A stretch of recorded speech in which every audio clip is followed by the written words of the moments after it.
السلام علیکم ناظرین، دو تین چیزوں پہ بات کریں گے۔ ایک تو سپریم کورٹ، جس سپریم کورٹ کو لے کے نون لیگ جو ہے بڑے خوش ہو رہی تھی اور بڑی تعریفیں کر رہی تھی، اب اسی کے اوپر تنقید کرنی شروع کر دی ہے، اور تنقید اس وجہ سے کہ عمران خان کو معصوم کیوں کہا ہے۔ حالانکہ قانونی زبان میں، عدالتی زبان میں معصوم جو ہوتا ہے وہ کہتے ہیں انوسینٹ پروون گلٹی اور انٹل پروون گلٹی، اور گلٹی انٹل پروون انوسینٹ۔ تو یہ وہ ہے کہ کسی کیس کے اندر سے حوالے سے کہا جاتا ہے یہ لیکن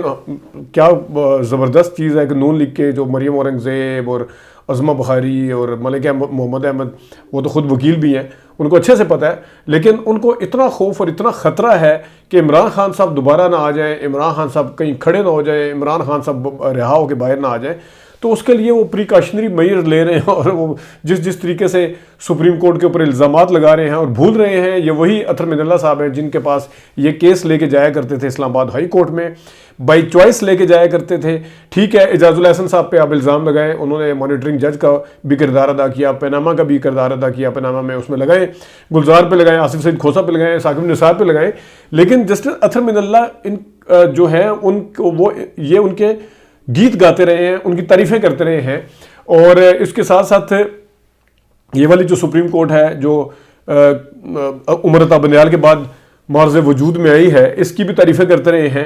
ایک جو کیس ہے اس کے اوپر اگر میرٹ کے اوپر کسی جج کا فیصلہ آیا ہے یا کسی 2-3 ججوں کا فیصلہ آیا ہے تو اس کے اوپر اتنا پرابلم ہے، اتنا وویلا کیا جا رہا ہے، اتنا خطرہ پیدا ہوا ہوا ہے کہ عمران خان صاحب تو کہیں دوبارہ نہ آ جائیں، وہ ایک خوف کی علامت بنے ہوئے ہیں عمران خان صاحب، ایک نائٹ میئر جسے ڈرونا خواب کہتے ہیں نا۔ اور اس کے لیے صرف یہ 3 نہیں بلکہ آپ کل ایک پروگرام دیکھیں 24 پہ شاید لگا تھا، عرفان صدیقی صاحب، ان کی باتیں سن کے بڑا حیران ہو رہا تھا۔ ان کو اتنی فکر پڑی ہوئی تھی، ان کو 9 مئی کا اگر کرنا ہے تو 9 مئی کا فیصلہ کرے، 9 مئی کس نے کیا تھا اس کا واضح ہو جانا چاہیے، 6 مہینے 7 مہینے ہو گئے ہیں اس کا فیصلہ نہیں ہو پا رہا، اور دودھ کا دودھ کریں، کیا اس کو بھی مٹی ڈالنا، مٹی پاؤ والا کرنا ہے۔ تو اس کے اوپر بھی جناب مٹی پاؤ والا جو کام ہے وہ نواز شریف صاحب کے ساتھ ہوتا آیا ہے آج تک، خواہ وہ پیناما ہو،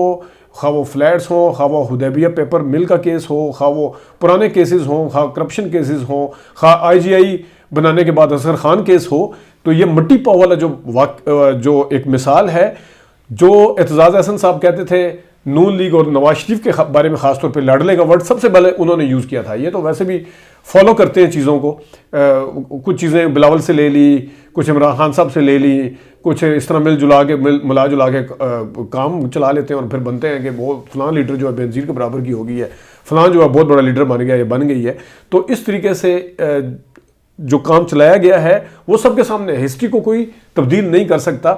یہ وہ سپریم کورٹ جس کے بارے میں رانا ثناء اللہ صاحب کو جب ٹی وی پروگرام میں کہا جاتا تھا، جب مریم اورنگزیب صاحبہ کو کہا جاتا تھا، جب نون لیگ کی کسی قیادت کو کہا جاتا تھا کہ آپ عمران خان سے بیٹھ کے بات کریں، جی ہم بات نہیں کریں گے، یہ کورٹ فیصلہ کرے گی، ہم کو نئے ہیں قصوروار، یہ کورٹ نے کرنا ہے، کورٹوں نے فیصلہ کرنا ہے، عدالتوں نے۔ اب جب عدالت فیصلہ کر رہی ہے، اور عدالت بھی وہ والی نہیں ہے جس عدالت سے آپ کو شکایت تھی، کیونکہ آپ کو تو شکایت خیر ہر اس بندے سے ہوگی جس نے عمران خان کو ریلیف دیا، کیونکہ آپ اسلام آباد ہائی کورٹ کے کچھ ججوں نے عمران خان صاحب کو آج سے 6 مہینے پہلے ریلیف دیا، اس میں بھی آپ نے کچھ کہا تھا۔ پھر 9 مئی والا واقعے پہ جب عمران خان صاحب کو گڈ ٹو سی کہا گیا تھا، اس ٹائم بھی آپ لوگوں کو تکلیف تھی۔ ہر اس جج سے، ہر اس بندے سے تکلیف ہوگی کہ جو ریلیف میرٹ پہ بھی دے گا، اس سے تکلیف ہوگی۔ نہیں تکلیف ہوگی تو الیکشن کمیشن سے نہیں ہوگی، نہیں تکلیف ہوگی تو چیف الیکشن کمیشن سے نہیں ہوگی، نہیں تکلیف ہوگی وہ ان ججوں سے نہیں ہوگی جو کہ بالکل میرٹ کی بجائے کینہ جو ہے وہ ذہن میں رکھ کے بیٹھے ہوئے ہیں، ان سے نہیں ہوگی جنہوں نے ٹھانی ہوئی ہے، لیکن ہر اس بندے سے ان کو تکلیف ہوگی جو میرٹ کے اوپر فیصلہ سنائے گا۔ یہ وہ نون لیگ ہے جو کہتے تھے کہ ہم ساتھ کیا بیٹھے، ہم یہ کرنا ہے، اور انہوں نے بغیر کورٹ سے فیصلہ آئے، انہوں نے 9 مئی کر کے، اور اس کے بعد سائفر کر کے، اور سازش کر کے پتہ نہیں کتنا مشکل سے ایک نیریٹو کھڑا کرنے کی کوشش کی تھی۔ ان کی پسندیدہ کورٹ نے ان کے جو تعریفیں کر رہے ہیں کہ اب آج کورٹ آزاد ہوگی۔ یاد ہے نا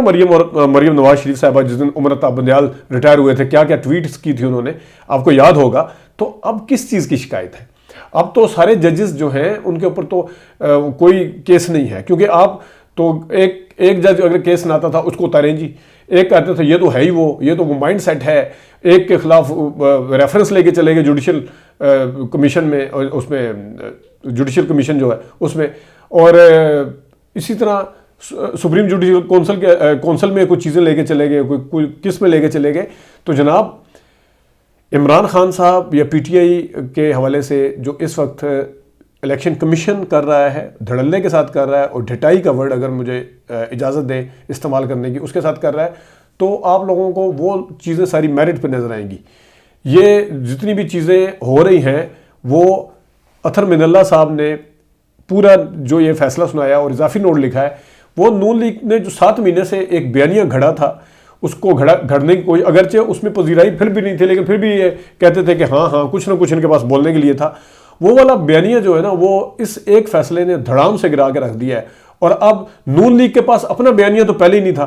ایک عمران خان کے خلاف بیانیہ لے کے چل رہے تھے, تو عمران خان کے خلاف جو بیانیہ لے کے چلے تھے, اس کا جو حال ہوا ہے اور حشر ہوا ہے, وہ سارا کچھ آپ کے سامنے ہے. ناظرین, یہ کچھ چیزیں تھیں جو آپ سے ڈسکس کرنی تھی. ابھی تک کے لیے اتنی اجازت دیجیے. اللہ حافظ.